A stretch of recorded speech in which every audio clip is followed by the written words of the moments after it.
Something strange happens to most of us. Your watch later list is probably overflowing. It has 300 videos you've never touched. But when you finally finish work and feel completely drained, you don't click on any of them.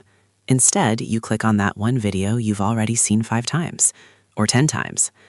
Why do we crave old content when we're stressed? Psychology actually has a very specific answer for this. It's 1 a.m. You are sitting in the dim glow of your laptop. You've been mindlessly scrolling through the YouTube homepage for 20 minutes. The algorithm is doing its job perfectly. It's showing you the latest news, the most viral challenges, and deep dive documentaries on things you're actually interested in. But your cursor hovers over them for a long time, then moves away. You end up clicking a late-night interview from 3 years ago. You've seen it so many times you practically know the host's facial expressions by heart. You can't quite explain why, but as soon as that familiar intro music starts playing, your shoulders drop. You finally take a deep breath. In that moment, something fascinating is happening inside your brain. Psychologists have found that processing new information is actually quite expensive. Every time you watch a new video, your brain has to be fully engaged. It's in high gear. It's constantly making predictions. It's trying to guess the plot twist. It's analyzing the logic. It's deciding if the person on screen is actually trustworthy. This constant predicting and judging uses up a massive amount of mental energy. When you're feeling sharp and energized, this is called exploration. It's fun. But when you're already exhausted, it becomes a burden. In a video you've already seen, the experience is completely different. You know exactly what the next line is. You know exactly when the music is going to swell. You know if the story ends with a laugh or a tear. Your brain doesn't need to stay on guard. It doesn't have to prepare for any surprises. This 100% certainty creates a massive drop in your anxiety levels. It's like putting your brain into low power mode. You don't have to think anymore. You just have to feel. That sense of safety, of knowing exactly what comes next, is something that new content simply cannot provide. But the reason you keep coming back has an even deeper psychological motive. Many of us have a habit that feels a little bit weird if we think about it too much. Somewhere in the corners of your phone's photo gallery, you have a screenshot of a conversation from a long time ago. Maybe it's from a relationship that ended years ago.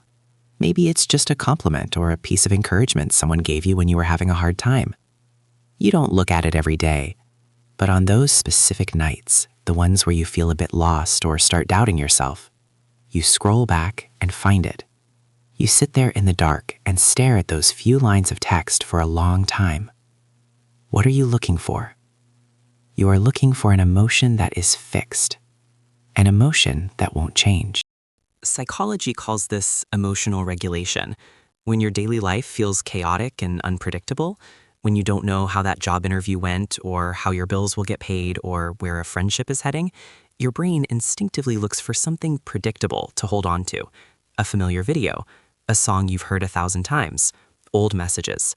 These things create a mental safe zone because you already know the ending, you already know how that emotion is going to resolve itself. Your brain would rather choose a guaranteed comfort than risk a new experience that might let it down. These habits aren't a waste of time. They are the most efficient, lowest cost tools you have for repairing your own mood. So, if you find yourself stuck in this loop, please stop being hard on yourself. It doesn't mean you're boring, it doesn't mean you've stopped being curious about the world, and it definitely doesn't mean you're stuck. From a psychological perspective, this behavior reveals something very important about who you are. It means you are a high-sensitivity energy manager. Your brain is simply more attuned to the stress and noise of the world than other people's might be. When you feel overwhelmed, your subconscious mind takes over to protect you. It's trying to help you tune out the noise. It's trying to find a quiet place where your nervous system can finally settle down. Those videos you watch over and over, they are the small digital shelters you've built for yourself.